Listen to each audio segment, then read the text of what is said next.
in the days that my father enjoyed the greatest 6 years of his life. Was Bronco Lubitsch was his manager, who was then the elderly referee for World Class Wrestling. Right. Bronco came up to me, and I love Bronco, man, because I remember when I had my tonsils taken out, and then followed by I had a hernia operation. You know, he gave me a good pep talk, and he always took the time with me, and he was such a gentleman, such a nice man. He says, Lanny, that was fantastic. The Von Erichs love you.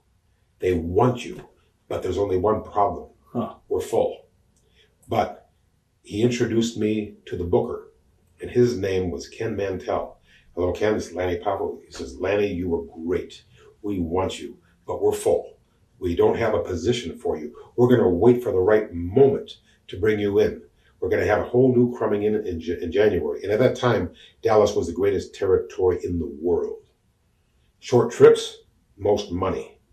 I'd gotten off of Bill Watts' territory when you made $3,000 a week, not dollars, miles. Right. Yeah. You know, and you keep driving to those towns, like. So anyway, and I never had the advantage of taking uppers and downers, so I did it all on enthusiasm, which I was starting to lose. So anyway, let's see, where was I? I was yes, May 28th. Then I go back to Shreveport. My daughter's born, and I'm thinking. When then I went back to, we were still running towns and were working for Jarrett. My brother had drawn big money with Jerry Lawler, and you know, everybody was getting along swimmingly. Right. From outlaws to in-laws now. You know, instead of on the outside pissing in, we're now on the inside pissing out. Okay, we're all getting together, and then. But I knew in January 1st, I was going to call Ken Mantell because he loves me. He loves me. He knew that I was it. The next guy to make it all happen. So January 1st, I call. And he sounds like he's high. You know? And you know, it's past 12 o'clock noon. I mean, I'm sorry, but the rest of us are up. Right. I said, this is Lanny Poffo. You told me to call January 1st, and here it is. January 1st, 1985. And he says, huh? I said, yeah, I wrestled Gino Hernandez in Fort Worth. You liked the match, and you wanted me to join World Class Wrestling. And he says, I said, excuse me. I apologize for calling you at your home. I know it must be frustrating when a mark has your phone number. I apologize, and I wish you the best of luck. Wow. Click. I mean, he didn't remember me from May 28th, and here it is January 1st. Now, I don't know if he was A, on drugs, or B, had actually forgotten me. You know, I've got one of those faces that's easy to forget. Who knows? But I was very disappointed. But in wrestling, as in life, you are promised more things than you get. Now, a month later, who comes into the territory of Memphis but PYT? Koko B Ware, Norvell Austin. Yeah. And Koko B Ware, say what you want about him, he's a talented little guy. Explosively built. Tougher than shoe leather. And, well, you can tell the way he's built, and he's got a vertical leap. And he also never lies about anything. Even when he's putting himself over, which he does a lot of. You know, he's actually very talented. Is he as good as he says he is? Well, good for him for thinking so. Okay? But I told him what happened. I said, you know, gee, I'm so excited to go to Dallas. And then I call Ken Mantell, he doesn't even remember me.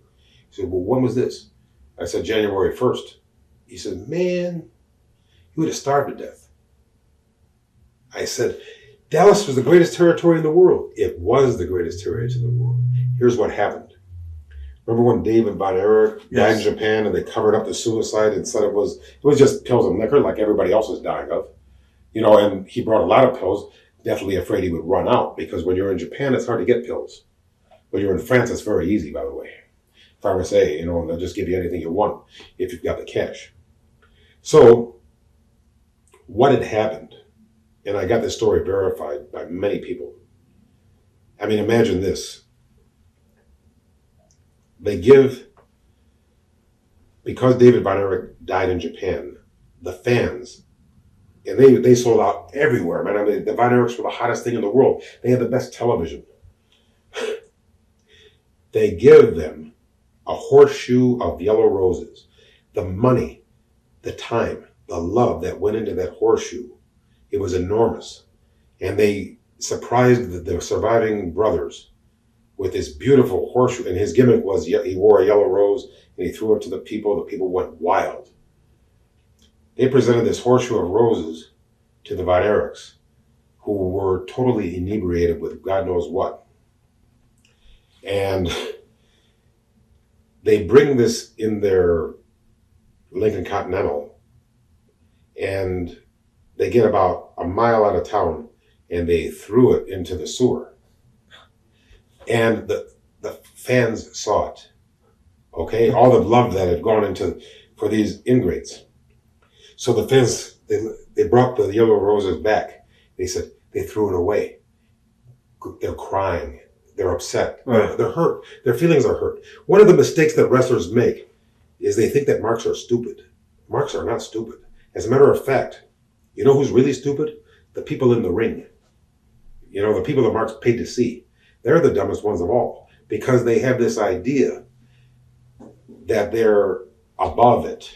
They are not above it. They are right in it. Okay? So, I mean, when you point a finger, there's three fingers pointing at yourself.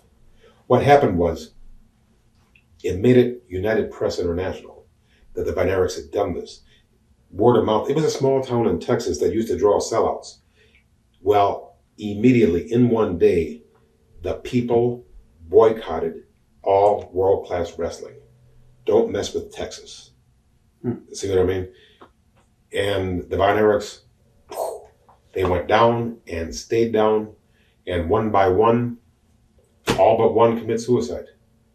And the only one still existing is Kevin, and from what I hear, he doesn't even know it. He's just walking around completely sedated.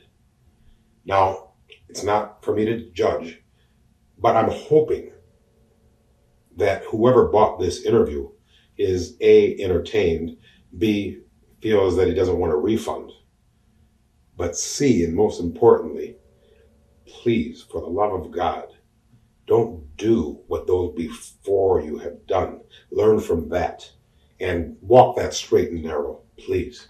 I mean, if that's what I'm dedicating the next 30 years of my life to. I figure I'm about to hit in, a couple months, I'm going to be 50. What do I want to do with my life? Well, I want to help the children, start them young, and teach them that a life of debauchery is not for a human being, and it's destroyed every life that's gone before. Let's learn from Janis Joplin. Let's not just follow in her footsteps. As a singer, yeah, okay, Chris Christopherson, fine. I don't know how we're going to do a segue here, but I insist that eventually, after we're done talking about wrestling, I can give a little pontification because I'm dedicating my life to it. My daughter doesn't smoke. That validates me as a very good role model and a very good influence. She never even considered such a thing. And everybody's looking for leadership. Where it's absent in the home, that's where I'm stepping in. I'm going to go in there, and I'm Lanny the non-smoking dad.